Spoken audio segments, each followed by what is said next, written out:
Hey guys, tonight we're headed deep into the ancient woods of myth and melody, where the air tastes like cedar and olives, and the actual Greek gods argue over music like competitive dads at a school talent show. You're lying back on a mossy knoll now, gazing up at the indigo twilight sky, when a golden figure with perfect hair and a cocky half-smile appears. That's Apollo. He's glowing, of course, because he always is. Post your location and the local time down in the comments. I love knowing where and when you're retuning in from. He's got a lyre slung over his shoulder, the kind of instrument that can lull lions to sleep or make a whole battlefield pause for a single, shimmering note. Apollo's music isn't just sound, it's law, charm, logic, and light. He's the god of order, after all, of civilization, truth, and that you're not good enough brand of sibling rivalry. In another myth, he flays a giant snake to avenge his mum. In the wild, shaggy borderlands, beyond the polis where myths breathe heavy and vines grow thick, music took other forms. Ra wilder less ... Apollonian. In this one, he tries to prove no one can beat him at a talent show. It's used in philosophy to mean reason, order, and restraint. His opposite that's chaos, instinct, and ecstatic freedom. Oh, and archery, because of course he had temples across the Greek world, but his most sacred shrine was Delphi, where a priestess inhaled fumes and mumbled divine advice. Historians still argue whether those fumes were volcanic or just a fancy excuse for hotboxing a cave. This whole myth, at its core, is a duet between those energies, a musical one-upmanship with far more than pride at stake. Picture him strumming his lyre on Mount Olympus, while Athena critiques the meter and Dionysus just claps offbeat. His music was a gift from birth, a tool he wielded with mathematical precision. The lyre itself, according to myth, was invented by the trickster Hermes' half-brother who strung it together from a tortoise shell and sheep guts. This lyre has sharp strings, and this god, he doesn't always play fair. When Hermes gave it to Apollo, Apollo fell instantly in love with it. It became his signature sound. It wasn't always charming, though Apollo's sound had power, and power rarely plays fair, and you're right there for it. Each pluck echoes off the olive trees and temple stones. He's not worried. No one ever dares challenge him at his own game. Not seriously, not publicly, not if they want to keep their skin. Others say it masks something darker, a warning dressed in melody. Either way, Apollo stands at the center of it, smiling faintly, as if he knows how this story ends. But before you get comfortable, take a moment to like the video and subscribe, but only if you genuinely enjoy what I do here. Now, dim the lights, maybe turn on a fan for that soft background hum, and let's ease into tonight's journey together. Apollo's music, they say, could shape the seasons and calm Poseidon's worst moods. Born on the sun-drenched island of Delos, Apollo was a twin, sharing his birthday with Artemis, goddess of the hunt and moonlight. You can almost hear it. No delicate strings plucked like starlight, each note holding just a whisper of divine superiority. And yet, not everyone worshipped Apollo's tidy harmonies. You're going to want to remember that word depth. Now back to Apollo. He wasn't just a patron of music. He was the god of the sun, prophecy, plague, and poetry. One way or another, Apollo was the guy. Think of him like a Greek blend of Beyoncé, Steve Jobs, and a moody valedictorian with deadly accuracy. So, what happens when someone challenges that to a music contest? Not just someone either, half man, half goat, all mischief. But we'll get to him soon enough. For now, rest beside Apollo as he tunes his lyre. But tonight's tale will remind you hubris isn't exclusive to gods. And sometimes the wildest notes come from the strangest instruments. Some scholars argue this myth was meant to reinforce the boundaries between civilized life and the unfiltered wild. He always does. Still, that doesn't mean you'll like it. And if you're imagining Apollo as a benevolent golden boy who teaches music at summer camp, just wait. Now, let your thoughts wander from Olympus and bright, orderly Delos to the tangled forests of ancient where the trees bend closer together, the roots curl like sleeping snakes, and shadows hum with mischief. It's here that the story second player steps onto the stage, not in a glow of light, but with a stomp, a grin, and maybe the faint scent of wine. Marsyas, he's a Satyr, which means you've got to adjust your expectations right away.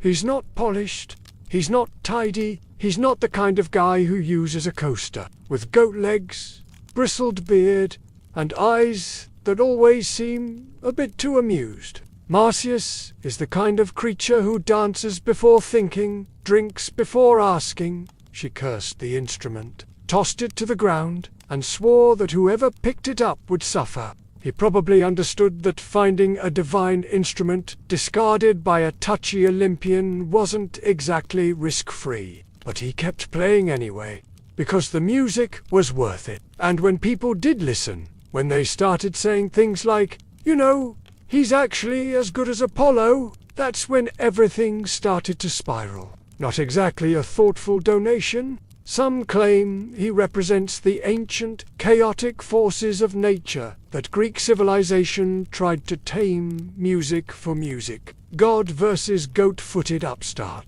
No matter who actually said it first, Apollo heard it and he was not amused. You may remember he once turned a man into a flower for falling in love with someone else. His jealousy burns hotter than his sunlight.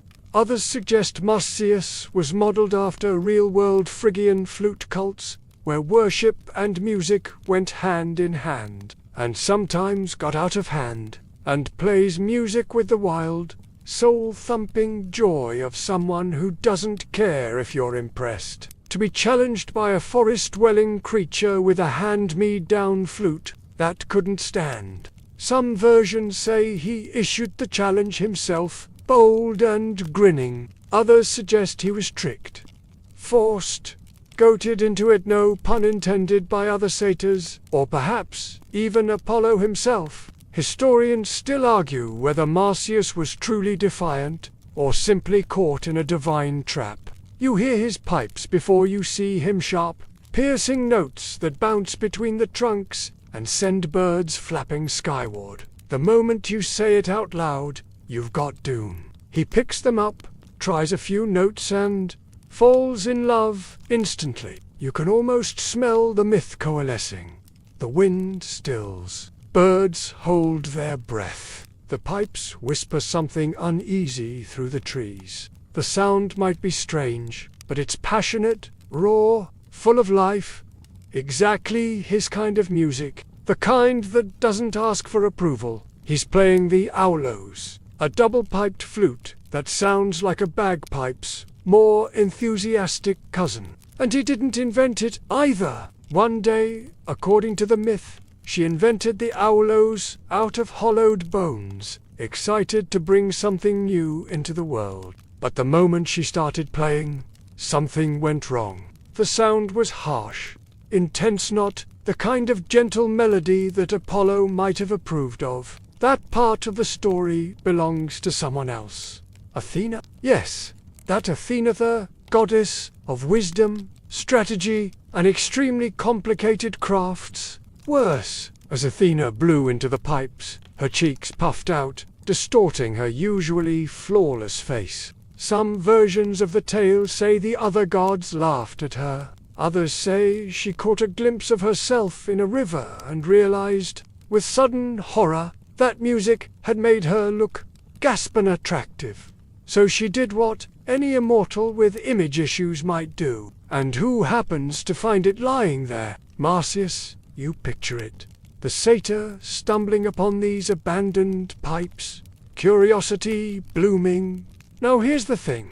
Marsyas wasn't stupid. He knew what the gods were like. Historians still debate whether Marsyas was purely a symbol of foolish pride, or if he was a remnant of older pre-Olympian beliefs, older than Apollo, older even than Athena. You can imagine him wandering the wilds, playing to the moon, to the rivers, to whoever would listen. The moment you compare someone's talent to a god's, you've got trouble. Whether Marsyas bragged himself, or whether some poor mortal whispered it at a feast after one too many cups of wine, the challenge was declared.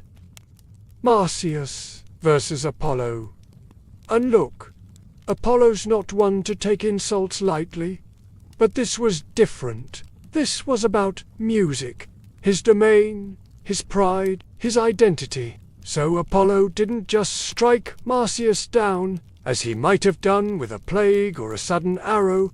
No, he issued a challenge, a contest, a chance to prove, with an audience, that gods were better than beasts. It's here, in the space between reeds and mountains, that you feel the tension starting to build. And Marsyas, he just keeps playing, whether out of courage, arrogance, or sheer momentum.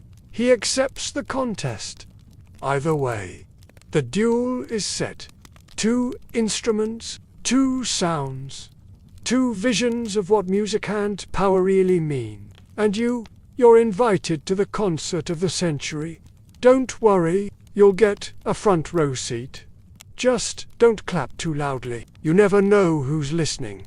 Now you're drifting closer to the gathering place, the mythic glade where the musical showdown will take place. The trees thin into a kind of natural amphitheater, and even the rocks seem to lean forward in anticipation. The grass is soft beneath you, the scent of myrrh and wild thyme curling through the air like invisible streamers. The atmosphere buzzes not with excitement, but with a strange mixture of curiosity and dread, because this isn't just a jam session.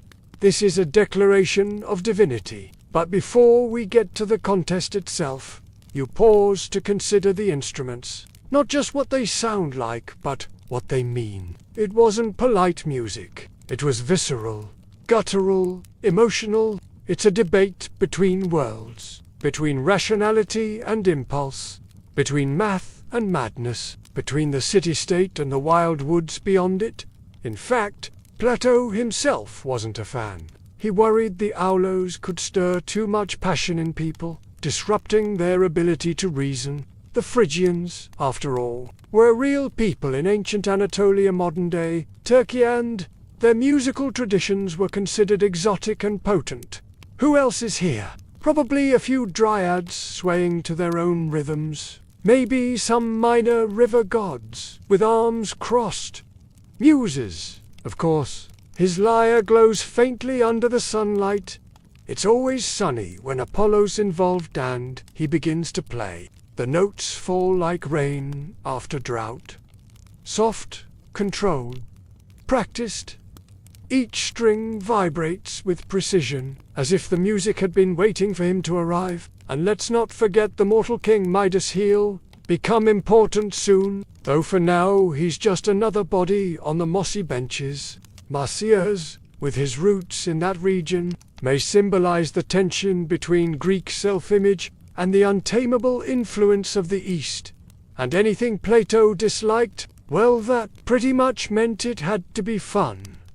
It's beautiful, breathtaking, but also distant, like a god speaking to mortals in a tongue they'll never fully understand, because Marsyas's music, for all its rawness, was honest. Some say it was a single performance. Others insist on multiple rounds. Some even describe the judges nymphs, muses, or gods debating intensely, struggling to agree. It didn't shine like Apollo's, but it burned.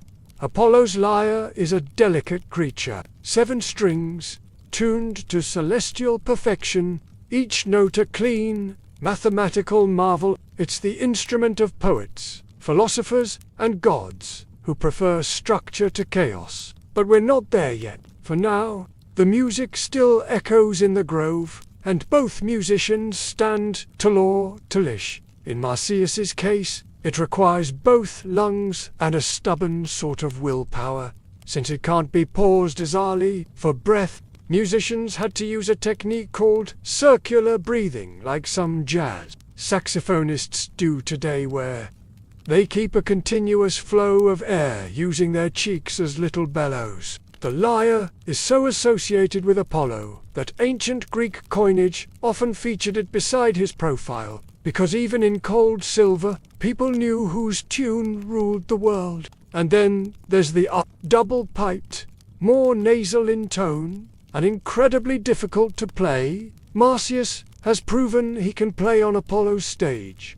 Quirky detail. Some Aulos players wore leather straps across their faces for Batu, keep their cheeks from puffing out too wildly while playing. Very fashionable. Very intimidating. But when he lifts the aloes to his lips, something primal stirs. You wouldn't want to meet one in a dark forest. It doesn't lift you up like Apollo's music. It grabs you by the ribcage and yanks you into the earth. You don't see temples, you see firelit dancers, clapping hands, bodies swirling under the stars, the kind of music that makes you want to run, laugh, cry, or all three. The Aulos was often associated with more ecstatic rituals, worship of Dionysus, for example, or the frenzied dances of women called Mina. So, when Apollo and Marsyas face off, it isn't just a matter of who's the better musician. This is where historians lean in and murmur things like, this myth might reflect older tensions between Phrygian culture and emerging Hellenic ideals. Now, you shuffle your seat in the mythical audience. Apollo steps forward first. He doesn't rush. He never does. The crowd leans in. Even the wind stops to listen. You close your eyes, and the music takes you somewhere, maybe a temple courtyard at dawn, maybe a field of sunflowers turning to light. When Apollo finishes, he simply steps back, giving a faint nod as if to say, beat that mortal goatman. And then comes Marsyas. He doesn't have glowing hair or divinely sculpted fingers. He doesn't even stand quite upright. The sound is different, wilder, louder, but haunting. And just like that, the contest isn't so one-sided anymore. Some accounts claim the audience was stunned, that even gods murmured to one another, unsure of who truly held the upper hand. Of course, depending on which version of the myth you follow, the contest unfolds in a few different ways. Historians still argue whether the myth was meant to elevate Apollo's victory or critique his cruelty. And you're torn. Apollo's precision or Marsyas's passion, divine logic or chaotic soul. The contest isn't over, but the mood has shifted. The question is, how far will Apollo go to keep it his? And so, here you are, midway through a mythic music contest that somehow feels like more than just a performance at Judgment Day with instruments. You lean forward slightly, careful not to crinkle the leaves beneath you. The audience is holding its breath. Somewhere nearby, a dryad nervously twists her hair into knots. Even the birds seem unsure whether to sing or stay respectfully quiet. A rule change. Marsyas has just played the performance of his life. Maybe more than his life, considering what's at stake. When the game starts to feel too evenly matched, just rewrite the rulebook. Apollo's smile has thinned. He doesn't clap. Play your instrument upside down, he insists, and sing while you do it. Not even a polite nod. The aulos, after all, isn't built for that. It's a wind instrument. You can't exactly hum a tune while blowing into two pipes with puffed cheeks. Even the plants seem to wilt in protest. It would be like trying to sing opera while drinking from two straws and juggling a hedgehog. Instead, he steps forward once more and, with the same chill that makes morning dew freeze before the sun touches it, he clears his throat and proposes, "Ah, there it is. He can strum and croon with ease. A whole boy band in one godly package. Turns out, before he ruined his food and his social life by turning everything he loved into metal, he was occasionally invited to judge contests. Or at least, that Apollo didn't deserve to win like this. For some reason, he's in the audience tonight, probably lured by curiosity, vanity, or boredom. A breeze rustles the leaves, and you hear the faint groan of fate stretching itself awake. The god of light is not used to criticism, especially not from mortals with opinions. He starts to play again, now with a smug little ballad layered over the strings. The lyrics aren't great, something about sunlight and olives and destiny, but that's not the point. The point is that he's playing by the new rules. And Marsyas can't donkey ears. Classic god behavior. Apollo, with his honey-smooth voice and sunbeam aura, declares that since Marsyas uses his mouth to play, it would only be fair if both performers did the same. It works for a while, until one of them, unable to hold it, digs a hole in the ground, whispers the truth into the earth, and walks away relieved. Midas has donkey ears, like a grassy little gossip column. Nature can be so petty sometimes. Apollo, apparently satisfied, returns to his divine glow and struts off as if nothing happened. But in a way, he's the only one who dared speak truth to power. And the punishment?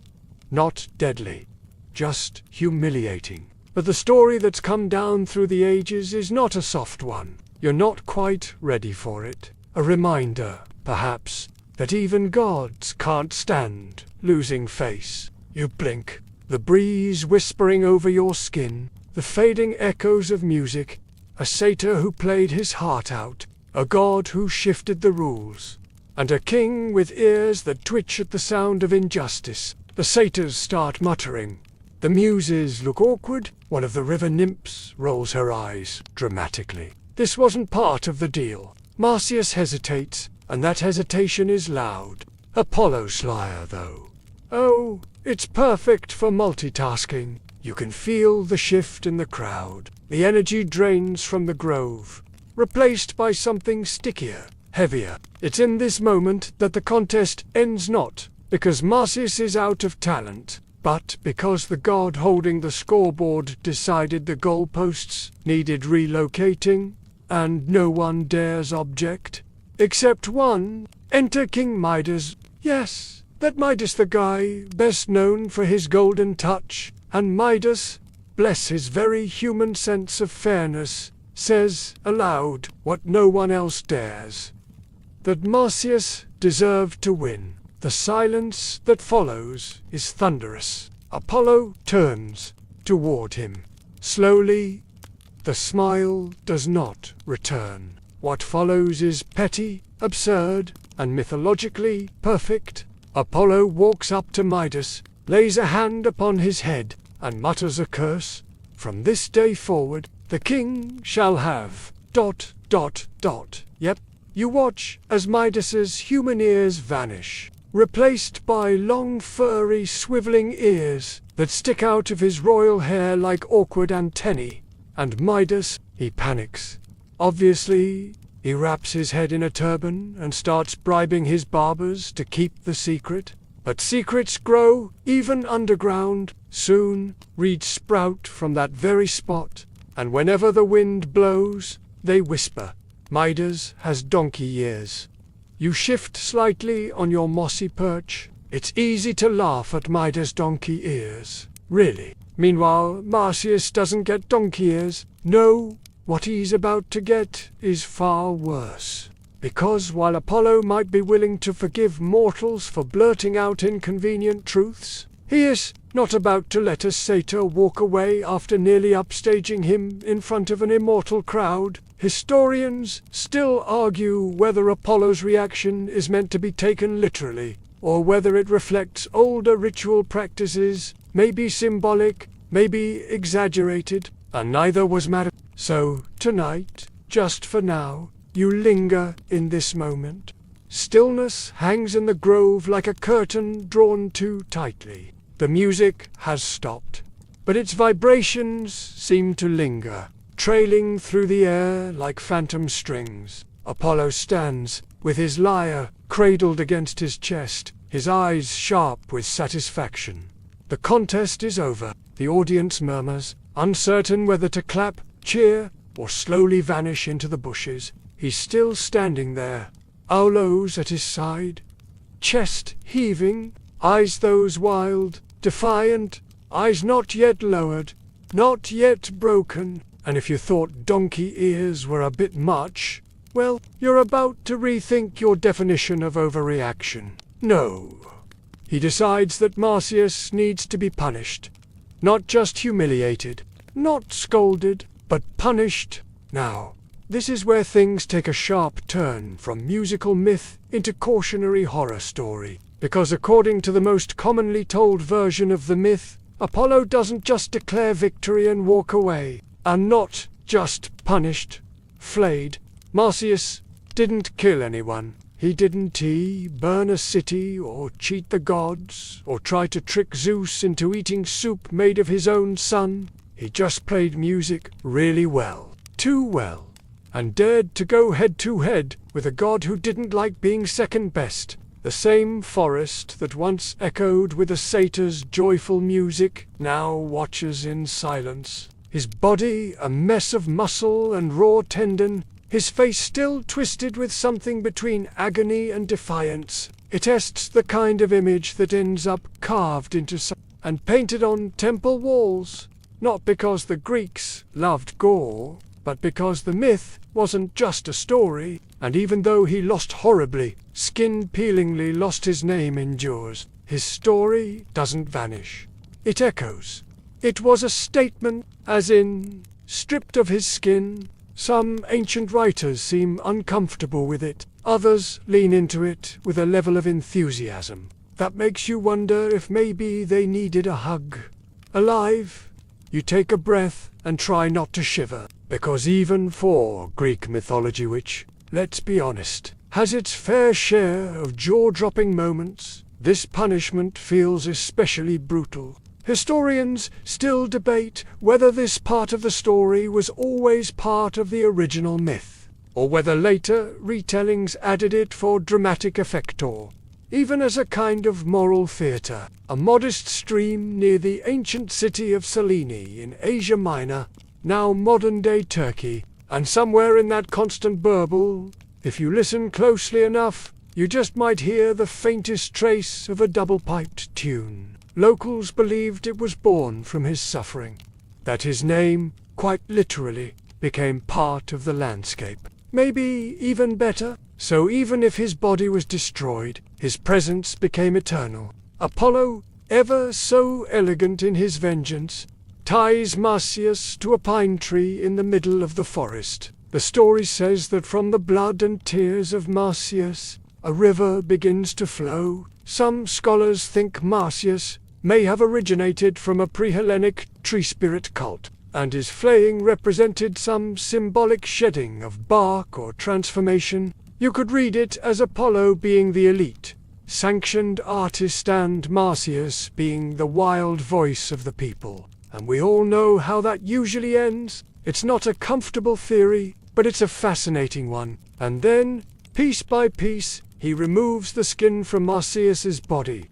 Yep, you probably won't survive this either. Now, before you picture this too vividly, and please, it's worth noting that in many classical depictions, Marsyas is shown already flayed, but still alive.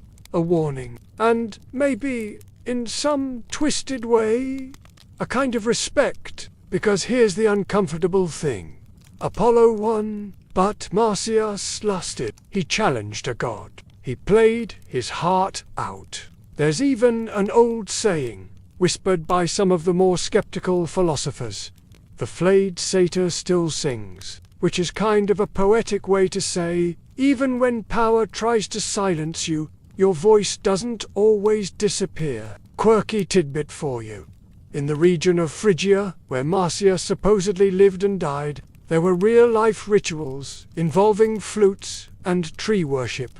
Others think the whole tale is a metaphor for what happens when unrefined, natural talent collides with polished, institutional power. Still, the myth doesn't completely abandon Marsyas, because, after the flaying, something remarkable happens. The gods, the earth, the very air seem to recoil from Apollo's cruelty. The river Marsyas, yes, it's real, still marked on ancient maps. You sit beside that river now. In your mind's eye, its water runs cool and clear, whispering through reeds and Muscovard stones. Apollo, meanwhile, doesn't come out of this as cleanly as he'd hoped. He may have eliminated his rival, but he hasn't eliminated the question, the lingering unease that comes with using godlike power against someone who dared to be good.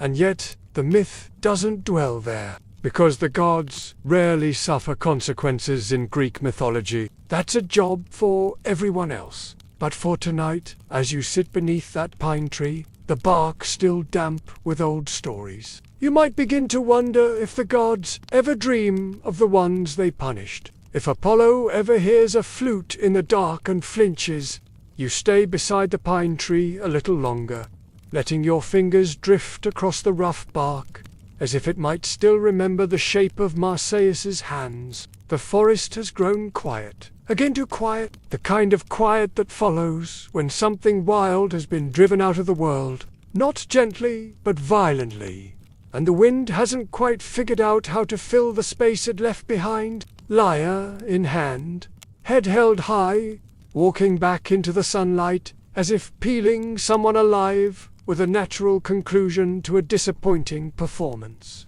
But gods don't brood the way mortals do. Not usually. You know, maybe whisper behind their goblets, send a few passive-aggressive lightning bolts. It says that after the flaying, after Marsyas was strung up and the music had turned to silence, Apollo felt a flicker of remorse. Just a flicker. Mind you, don't expect a full-blown apology letter written in iambic pen, because, believe it or not, the audience of this divine talent show had a strange mix of familiar faces and a few awkward onlookers who probably regretted attending. They probably didn't clap during Marsyas's set, but you can bet they exchanged tight-lipped glances and took mental notes. Wild creatures of the woods, for them, this contest wasn't just entertainment. It was a battle of identity, of freedom versus formality. And while they didn't dare protest the outcome, you have to wonder if that grove ever sounded quite the same again. But apparently, he looked upon the remains and, for a brief moment, regretted what he'd done. ULLB. Pleased to know he kept them hidden under elaborate headgear for the rest of his life. Big floppy turbans, extra-wide crowns, the whole 9 cubits. But even still, the secret festered like a tick in his pride. But myth doesn't offer much in the way of divine accountability. If anything, the Olympians just sort of shrug. Well, they seem to say, Marsyas did get a little cocky. The poor guy agreed. But the pressure of keeping a secret from a god was apparently more than his lungs could bear. Or imagine your Midas sitting on your throne, smiling politely as guests compliment your elaborate headwrap, while outside, the grass tattles on you like nature's gossip column. Not just the humor, but the idea that secrets can't be buried, no matter how deep the hole, that the truth has a way of growing, of singing through the reeds, even if the original voice has long since been silenced. In Phrygia, small shrines to Marsyas began to appear, little corners of reverence near streams and groves, where travelers could leave offerings. He became a kind of patron of dissent, of raw music, of courage against overwhelming odds. So he found a lonely spot in the countryside, dug a hole, whispered into it, Midas has donkey ears. Naked, flayed, and unashamed, he stood as a public emblem of speaking truth to power. Some historians think this was a form of protest, art, an ancient reminder that even if the gods write the rules, someone must be brave enough to break them, and covered it up again, hoping that burying the truth would make it disappear. Maybe ancient storytellers realized that audiences would have a hard time cheering for a sun god who flays musicians for sport. You can almost feel Marsyas's presence, still not as a tragic figure, but as a wild note that refused to fade. Or maybe even the immortals needed to soften the edges of their own myths. Apollo, fresh from the act of divine overkill, doesn't exactly seem repentant. He simply ... leaves. You'd think the other gods might raise an eyebrow at this. Still, there's one version of the story that tries to paint Apollo in a slightly softer light. Some myths say he wept, others claim he created a special song to honor Marsyas's courage. And there are even whispers that Apollo blessed the river that flowed from the satyr's blood, almost as if to preserve the name he tried so hard to erase. Historians still argue whether this addition came later, perhaps as a cultural patch job to make Apollo seem less like a celestial tyrant and more like a complex god of both beauty and pain. But let's pivot from the celestial stage and get a closer look at the crowd again. The muses were there, obviously. Apollo was their patron, and they never missed a chance to cheer for him. Dryads and satyrs, two Marsyas's people, and of course, King Midas' ears, freshly transformed into donkey flaps. The myth goes that Midas eventually told his barber the truth, swearing him to silence. It did not, because reeds grew from the spot, and whenever the wind rustled through them, they whispered the secret for all to hear. Midas has donkey ears. Midas has donkey ears. Now, imagine you're the barber, trying to sleep at night with the sound of your whispered betrayal echoing in the breeze. There's something deeply Greek about this part of the myth, and if we follow that idea back to Marsyas, well, his voice didn't disappear either. In fact, something strange happened in the years after his death. People started worshipping him, not as a god, exactly, but as something more than mortal. One small archaeological curiosity. In some Roman cities, statues of Marsyas were erected not in sacred groves or hidden temples, but right in the middle of marketplaces. And maybe, just maybe, Marsyas became that symbol. Not because he won, but because he dared. Because he stood in the sun and played his truth, even as it scorched him. So here, in this quiet grove with Apollo gone, and the whispers of the reeds just barely brushing your ears, so now the music contest is over. The audience has scattered, some slinking away quietly, others flying back to Olympus with more gossip than they'd bargained for. The grove is empty again, or nearly empty. You sit a little longer in the soft hush that follows cruelty. It feels different now. The air is heavier, though nothing has changed physically. Because what's a good myth without a twist, or 3 more performances, or maybe a post-show reflection on divine loopholes? There's no blood left on the tree, no footprints in the moss, and yet the memory hangs thick as incense. Something in the grove remembers. You'd think after winning, questionably winning, but winning nonetheless, he'd retreat to Olympus, have a celebratory nectar spritzer, and leave the woods behind. But if you thought the story was done, you underestimated just how theatrical the Greeks were. Let's rewind just a breath. But this time, let's test not just skill, but cleverness. Back to Apollo, always the center of his own story, always ready to shine again. Instead, he sticks around, because there's one more round, one more trick he wants to pull, a final crescendo in his perfect, structured score. The contest may be over, but Apollo isn't done performing. It starts to turn in on itself. The gods are supposed to represent ideals, light, truth, order, but here, and you realize this wasn't about proving superiority. This was about stacking the deck. Here we see those ideals stretched, strained, maybe even and in a rare moment of something like self-awareness, he goes quiet. Just for a moment. Some versions of the myth say he turns to the muses and the gods and says, "Let's go again, the kind that doesn't need to be perfect because it's real." And for the first time, Apollo, god of song, master of harmony, begins to understand what it means to not be loved. The muses glance at one another, their eyes flickering with something uncertain. Some think it's a political metaphor, warning against tyrants who crush dissent, not because they're right, but because they can. Others see it as a meditation on the fragility of power. Even gods need to be reminded that talent alone doesn't make you good. Not as a ghost, exactly, more like a rhythm, a tension in the wind, a dissonant note that refuses to resolve. Because this isn't just a god showcasing his gifts anymore. It was played at weddings, funerals, and military parades. Plato still hated it, but ordinary people loved it. You can still find depictions of it in ancient potteries, sometimes by satyrs, sometimes by mortals, but rarely by gods. This is a god desperately trying to erase the memory of having almost lost.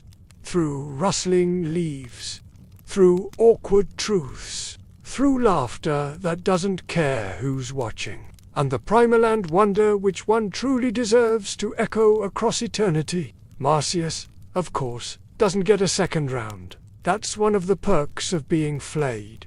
But Apollo still wants a stage. And so, in some tellings, he retools the rules of the contest one last time. Instead of playing the lyre normally, he flips it upside down, plucking strings from underneath. Then he sings beautifully, of course, because why not, and proclaims that true mastery of music requires multitasking, grace, and invention. Everyone claps, except the empty space where Marsyas once stood. You can't help but feel the unease now. The applause rings hollow. That's the thing about Apollo, his perfection incarnate, but even perfection gets twitchy when challenged. That's him, the echo of defiance, the memory of a satyr who dared to believe he belonged on the same stage as a god. And here's where the myth does something sneaky. You think about the rules Apollo made up mid-contest. The whole sing while playing upside down stunt. Some versions of the myth show Apollo realizing this, too. The image of Marsyas still hangs in the air. Not his screams, not his flayed body, but his music. That raw, trembling, forest-born melody. You don't get many vulnerable gods in Greek mythology.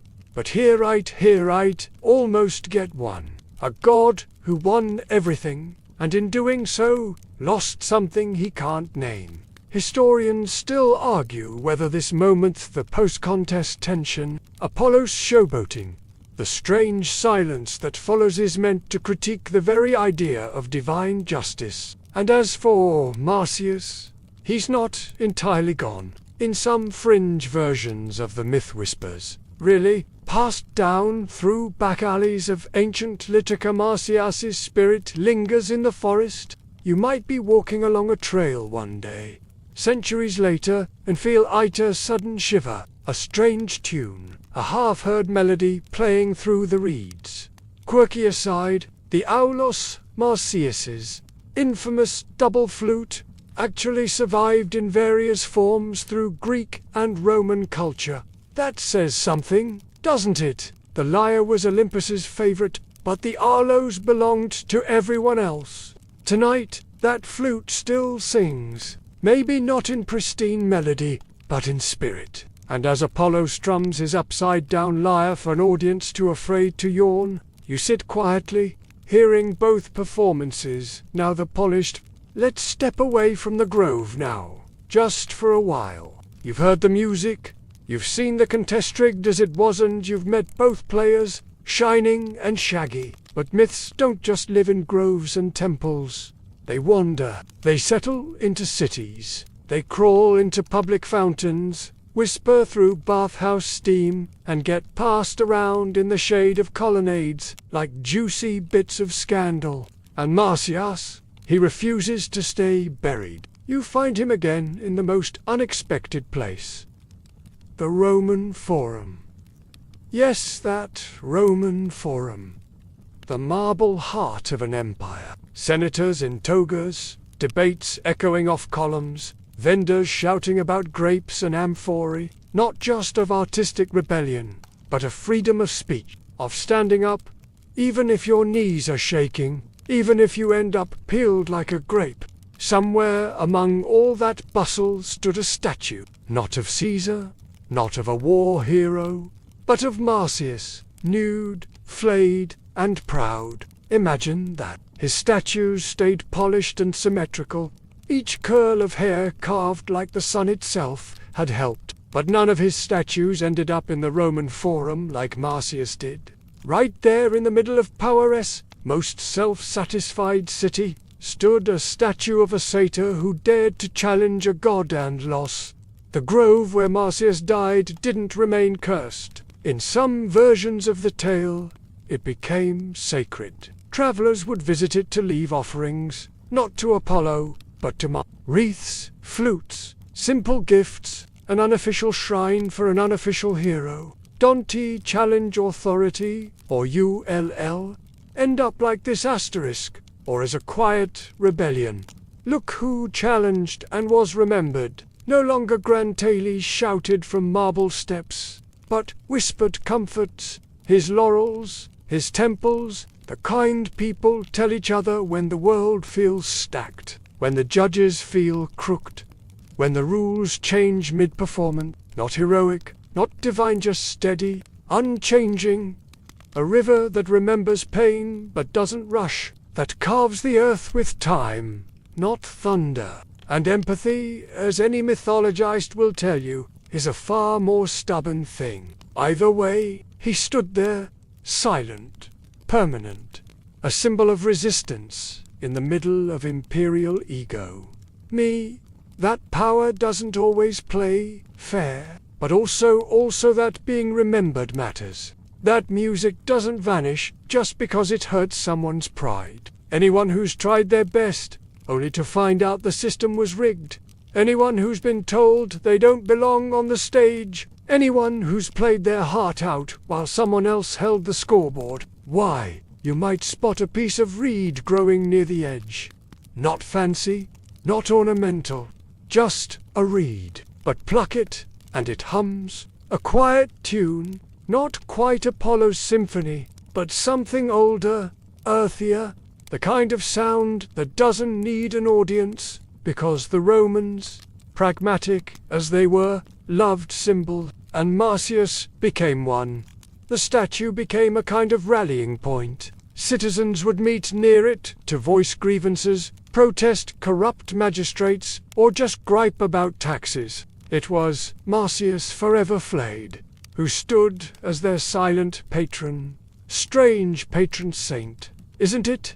But effective. One quirky tidbit. During the late Republic, when political tension was thick enough to chew, graffiti started appearing near the statue. Sharp little digs against the Senate, some whispered, some scratched, all defiant, and always beneath the watchful, skinless eyes of Marsyas. Historians still argue whether the statue was originally meant as a warning asterisk.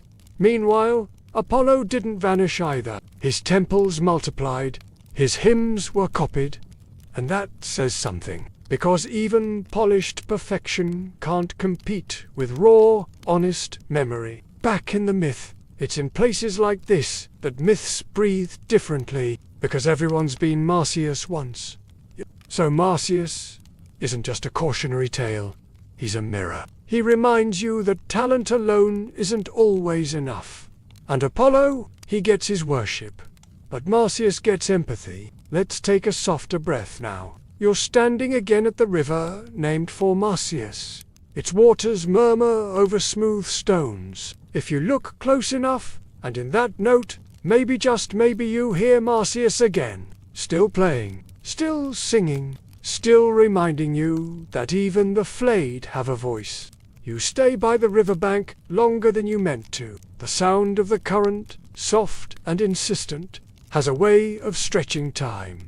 If easing you into a kind of quiet where stories float more clearly, you begin to understand now that Marsyas Smith didn't end with his last breath, just change shape, built of stone and shaded by olive trees. Here Marsyas wasn't feared or pitied, he was honored. It traveled, evolved, got picked up and passed along like an old folk song, shifting slightly with every retelling, and soon enough you find yourself back in Friginot, in the grove, not in the river, but somewhere stranger, a sanctuary. Someone who'd once been human, well, half human, and who stood up, loudly and boldly, even when he knew it wouldn't end well. People brought offerings here. Flutes, of course, bits of wool, honey, things that pleased satyrs, things that pleased the earth. It's small, rural, not as a god, but as a kind of local guardian spirit. And here's a curious twist. Sometimes Marsyas was worshipped alongside Apollo. Maybe they understood that conflict didn't always mean separation, that pain and reverence could exist on the same table. Always naked, always defiant, sometimes even smiling, which feels weird until you realize that smiling in the face of divine punishment is perhaps the ultimate act of resistance. In the same sanctuary, hair curled like it was styled by angels, with combs made of sunbeams, he always looks in control, always calm, except in the few statues rare, but real, where Apollo is shown mid-polish. Ovid, who was not known for squeamishness, lingers on Marsyas's body, describing muscle and vein and tendon like a grotesque anatomy lesson. But what he's really describing is vulnerability. Those are harder to find, but they exist. And in those, he's not quite smiling, not quite divine, the very god who flayed him, sharing altar space with the satyr he punished. You tilt your head at that one. It feels like leaving a love letter beside a court summons, or like inviting your ex to your birthday party and letting them bring the cake. Historians still argue whether this joint worship was an attempt at reconciliation, or just a sign that ancient people could hold contradictions a little more comfortably than we do. And it wasn't just cult sites and sanctuaries. Marsyas showed up in art, too. But let's dream you'll stumble across a statue of Marsyas, bound to a tree, his arms stretched painfully above his head, his face is frozen mid-scream. It's one of the more unsettling corners of the museum. Tourists usually pause. Some keep walking. Some linger too long. Lots of it. The tone softens. The music quiets. We're not finished yet. Not quite, but the volume is dialing down. You're being eased gently toward the final movements.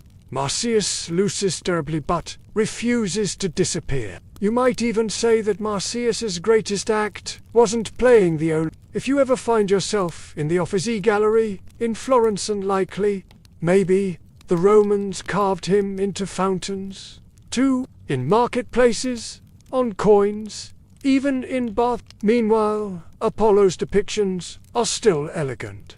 Lyre balanced just so, tunic draped perfectly, because maybe even the artists, those ancient sculptors and painters, felt a twitch of unease when they carved a god flaying a satyr. Maybe they, too, wondered if perfection can go too far. Scholars argued for decades about whether it was more like a flute or an oboe. One particularly passionate paper from 1953 ends with the author saying, "We may never know, but we certainly must keep asking," which is basically a nerdy way of channeling Marsyas.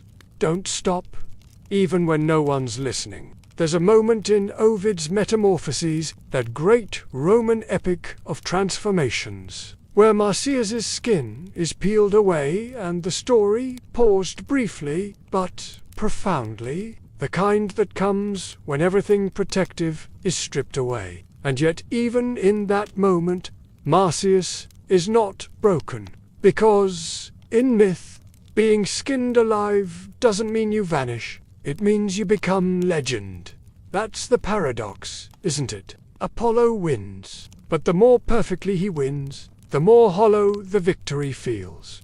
It was staying in the story, staying in the memory of every person who ever felt a little out of place, a little too noisy, a little too rough for polite society. That's the real magic of myth. It doesn't reward perfection. It rewards persistence. Quirky side note. The modern term aulos inspired some truly odd academic debates in the 20th century. And now, as you sit beneath the imagined shade of olive branches, you start to feel something shift in the rhythm of this story. But don't sleep yet. There are still notes to hear, still echoes to catch, still one more round of applause to consider, maybe not for the winner, but for the one who dared to play. By now, the forest has faded behind you, the riverbanks are a memory, and even the sound of the aulos has grown distant, like a song you knew in childhood, but can only hum in pieces. But a respectable evening gathering where philosophers lounge on couches, sipping diluted wine, pretending not to gossip while very much gossiping. There's laughter, debate, music, and somewhere, inevitably, someone brings up Marsyas.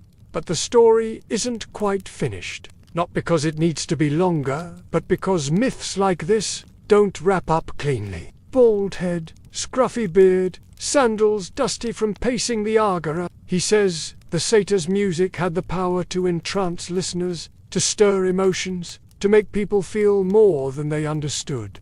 And then he says tickily that his own speeches do the same, that his words, like Marsyas's pipes, reach into people and rattle their souls. You wouldn't peg him for a music contest enthusiast. But Marsyas appears more than once in his conversations, especially in Plato's writings. The image of Socrates as a philosophical satyr isn't one you expected tonight, but it fits. Rough on the outside, a little chaotic, but capable of cutting through the nonsense and finding truth. They haunt, they linger, they hang around in the corners of your thoughts like background music you can quite turn off. You find yourself drifting now into an Athenian symposium, not a toga party exactly, because they always do. Philosophers love Marsyas, especially Socrates. Yes, that's Socrates. Socrates compares himself to You almost snort into your wine, and that's what Socrates admired about Marsyas, not the tragic end, but the daring start. He didn't just play music. He provoked questions, and that's always dangerous. But honest imperfection, that sticks. Like a song with a wrong note, you still find yourself humming days later. A figure who defied authority, who got punished brutally, who nonetheless kept showing up in discussions about power, truth, and what it means to stand up. Medieval writers, who loved blending pagan myth with moral metaphor, interpreted Marsyas as a symbol of pride, of overreaching, of what happens when a mere creature dares to compete with the divine. Maybe a forgotten monastery, where monks are copying down stories they half believe and half fear. Even here, Marsyas sneaks in. A margin doodle, a comment in the footnotes, a line in the margins that reads simply, "The satyr who dared." Because questions challenge order. Questions make gods twitchy. Questions get you noticed by beings with lightning bolts and perfection complexes. Questions, as Socrates himself would learn, can also get you executor.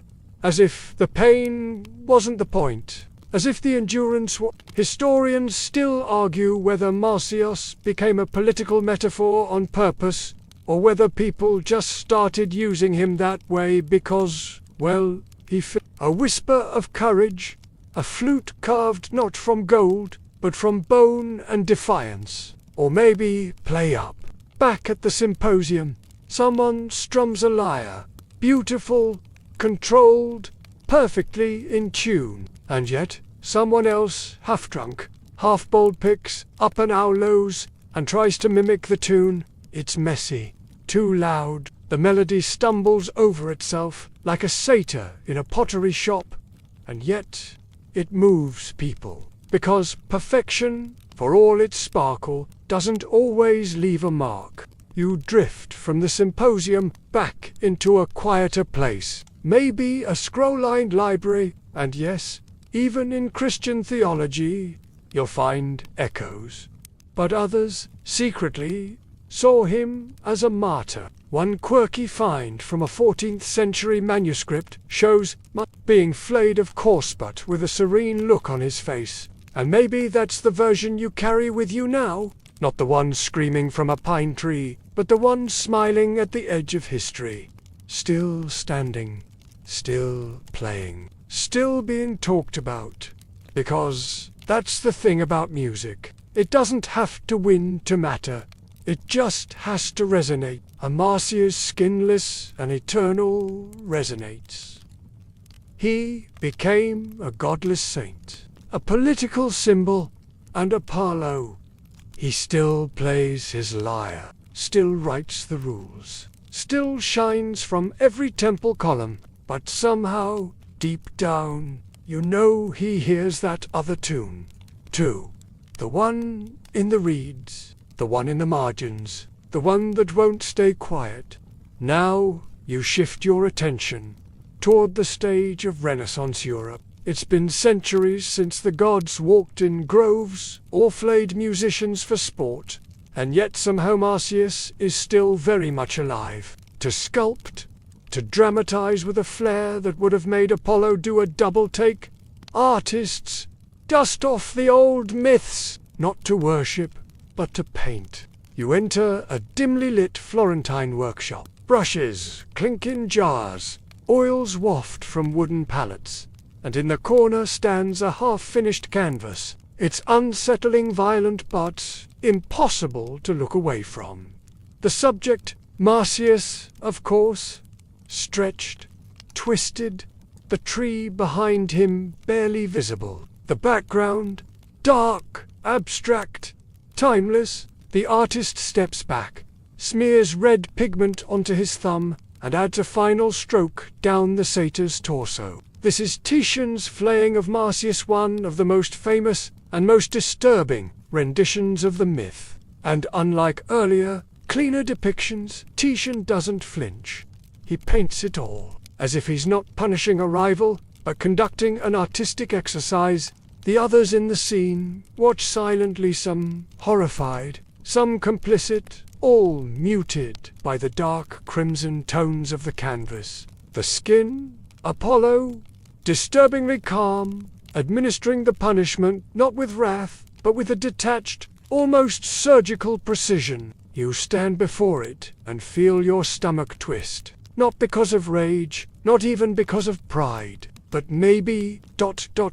control. The need to dominate, not just sound, but meaning, to own every note, every brushstroke, every truth. This is no cartoonish fable anymore, to be told they were too much, too weird, too off-key. Marcius was them, their motto. We play what Apollo cannot hear. This is real pain, real injustice, and it forces you to ask, again, why is the god doing this? For them, Apollo and Marcius became allegories of reason versus emotion. Whether they were siding with divine structure or defiant chaos, but the feeling of the art, bloody, messy, true, suggests where their sympathies lay, of order versus chaos, of logic versus raw instinct. His name whispered in art circles, his legacy etched into museums and art books, where his suffering is studied, reprinted, and discussed under soft gallery lights, but sterile, untouched by time, worshipped but not felt, and in doing so, to silence anything that dares to be loud in its own way. Renaissance thinkers loved this interpretation. But the artists, they didn't side with Apollo. They couldn't. because they knew what it meant to create from the gut, to speak in strange tones. One quirky Renaissance footnote. In the 16th century, a secretive club of Venetian musicians named their gathering spot Casa di Marcia House of Marcia Sato, Sassi, completely on brand. Historians still argue whether these artists were painting Marsyas as a cautionary tale or a martyr, and so Marsyas enters the world of high culture, elevated not by temples or hymnals, but by canvases and marble, his agony captured in brushstrokes. Apollo, by contrast, often gets painted as static, beautiful, yes, golden, obviously, and that's the difference. Marsyas hurts, Apollo gleams, and sometimes that gleam feels like armor. Because here's a strange thing you notice, sitting in front of these paintings, flipping through these etchings. It's Marsyas, who feels alive, even when bound, even when peeled apart. He's never passive. He rages, he weeps, he dares. And Apollo, he often feels ... distant, immaculate, untouchable, like a mannequin in a divine department store. You start to wonder, what if that's the point? What if Apollo had to flay Marsyas because otherwise he might be forgotten? What if the contest was never about music, but about who would be remembered with feeling? One of them lives on in perfection, the other in pain. And pain, uncomfortable though it is, endures, it teaches, it sings, even through silence. So tonight, you sit in that imagined gallery, surrounded by brushstrokes and shadows, and you feel the pulse of Marsyas once again. Not a scream this time, but a steady hum, low, unbroken, a note that no god has ever been able to tune out. You leave the gallery behind and find yourself wandering through dusty university libraries late at night, the kind of place where the smell of old parchment mingles with the quiet tapping of keyboards and the occasional sigh of a student who read too much about gods and mortals. And there, amidst footnotes and annotations, Marsyas's story keeps cropping up, not just as myth, but as idea, a symbol. They debate his origin, his meaning, and his place in the pantheon of Greek myth. Some argue that Marsyas was originally a nature spirit, a god of the wild, whose clash with Apollo represents the tension between civilization and the untamed world, that his flaying symbolizes the brutal repression of dissenters by centralized powers wrapped up in a neat musical contest. The story, then, is not just about gods or artists, about power, control, and resistance. Others think he was a cautionary figure, a warning against hubristor, a old Greek concept of overstepping bounds, a figure who embodies the cost of speaking out, the price of challenging authority, the bravery of creating something new in a world that prefers the familiar. As question, you see, modern scholars have been wrestling with Marsyas for centuries. Or would he sigh, knowing that the struggle to be heard is eternal? The myth then becomes a musical metaphor for the balance of order and chaos in human life. But then there's a quirky side to this academic argument. It's never simple with these old stories, because some historians suggest that Marsyas's story might have been political propaganda all along. Historians still argue whether the myth was shaped primarily by art, politics, or religion, or a messy combination of all three. And here's where things get interesting. In the 20th and 21st centuries, Marsyas has been co-opted by all kinds of movements, artists, musicians, political activists, each finding in him a kind of spiritual ancestor. In a sense, Marsyas has become a muse for rebellion, which is ironic, because the muses themselves were Apollo's followers. So you sit back and imagine what Marsyas would think of all this, his story twisted and retold. debated and displayed, praised and punished again and again across millennia? Would he smile at the irony? Would he laugh at being the ultimate underdog? One fringe theory even suggests that the Aulus Marcius' double flute was an early symbol of dual voices in society, one smooth, controlled voice like Apollo's lyre, and one rough, unpredictable voice like the satyr's pipes. Think about that next time you hear a song with both harmony and dissonance. The story invites you to consider that sometimes the loudest, strangest, most awkward voice is the one that needs to be heard. And yet, it's also a story about consequences, about the fine line between bravery and folly, about the cost of standing up not just in myth, but in life. Tonight, as you lay back and let your thoughts drift, you might feel the tension between those two forces, the polished perfection of Apollo and the wild courage of Marcius, and you might wonder which one you identify with more, or maybe, just maybe, you see yourself somewhere in between. Not quite a god, not quite a satyr, just a human being trying to make a little music of your own.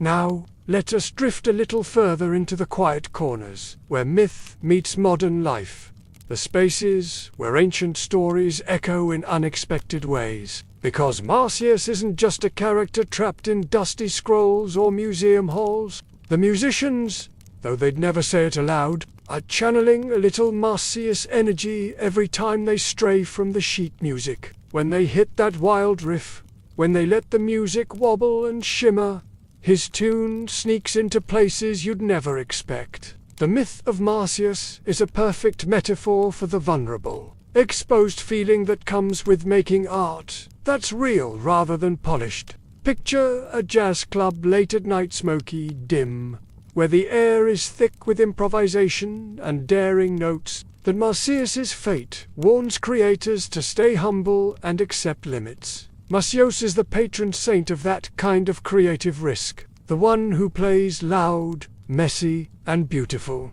because it's worth a tivin, if the crowd doesn't always get it. The aulos, with its double pipes, was sometimes mocked in ancient texts for its loud and shrill sound, described as a barbarian instrument compared to Apollo's elegant lyre. But guess what? The aulos was incredibly popular in folk festivals and military marches, which suggests it had a broad, enduring appeal. Critics called it chaotic, wild, almost like the aulos had been reborn in synthesizer form. It might not have won a beauty contest, but it won hearts. A reminder that sometimes, to create something worth hearing, you have to be willing to be a little raw, a little exposed, a little wild. It is no coincidence that modern artists sometimes refer to themselves as flayed souls or wild satyrs in interviews. Apollo, with his refined lyre, represents the order of the polis,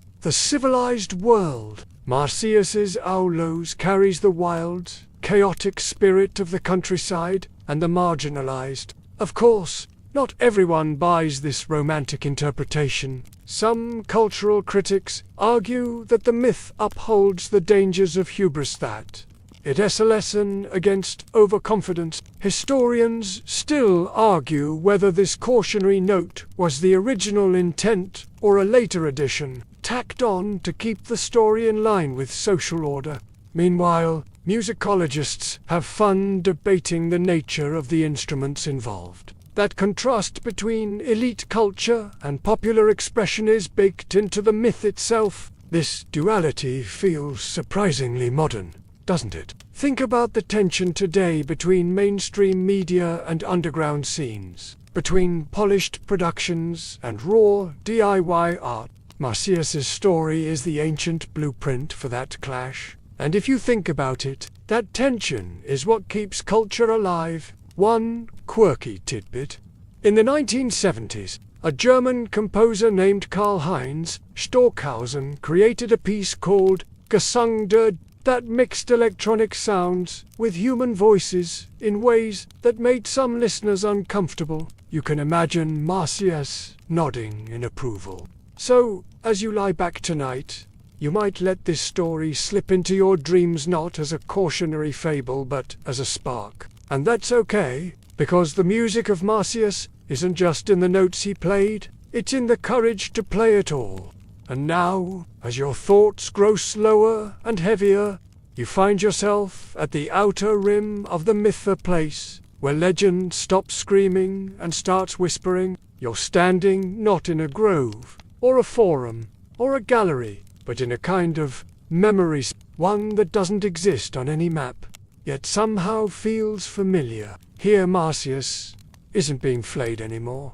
He's not tied to a tree, he's sitting, quietly, just sitting on a low rock near a stream, with the reeds brushing against his bare ankles. The sun filters through tall pines, casting stripes of gold across the ground. In his lap, the owlos rests, not played, just held. Not because he's afraid, but because silence can be music too. The soft hum of someone who knows what it is like to burn under the judgment of gods and still sit by the water afterward, somehow unashamed.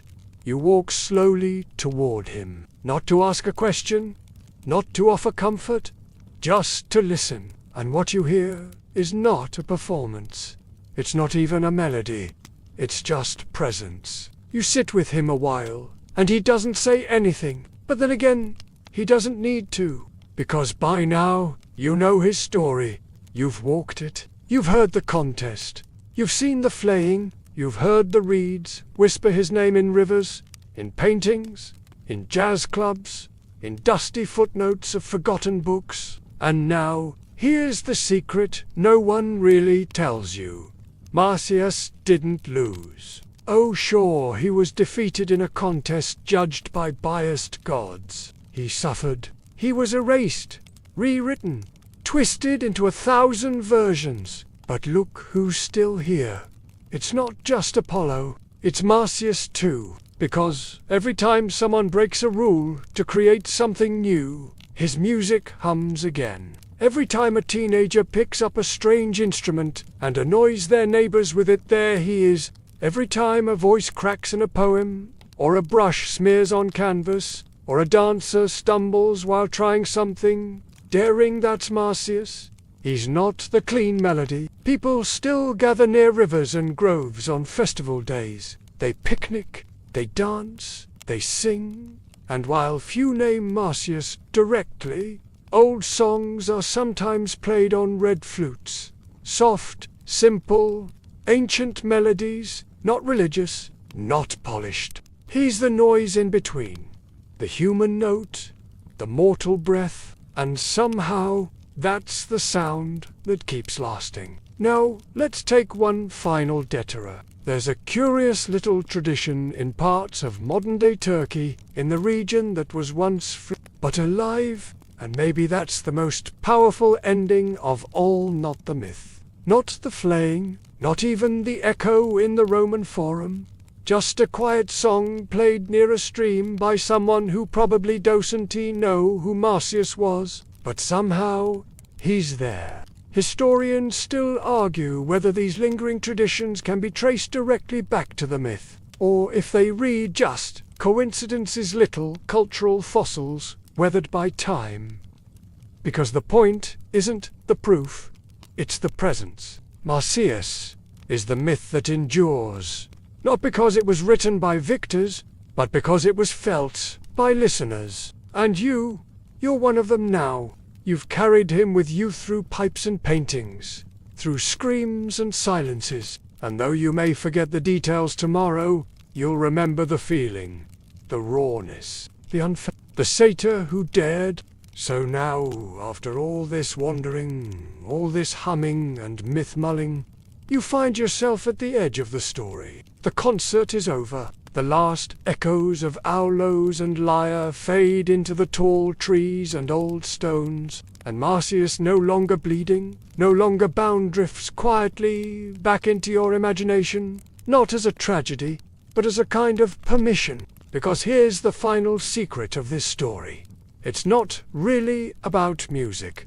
Not just about gods and mortals, either. It's about expression. about what happens when you open your mouth, or your hands, or your soul and something true comes out. The street musicians ignored by crowds, the writers banned by empires, the painters laughed out of galleries, the students who challenged the syllabus, the performers who cracked their voices on purpose. Something that doesn't match the approved script. Something that doesn't ask permission.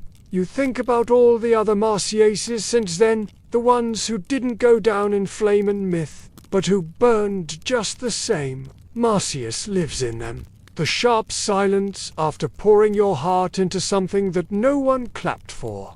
And in you, too. Because if you've ever tried to do something your own way, to speak up when it was easier to stay quiet, to make art or decisions that others didn't understand, then yes, you've played the Aulos too.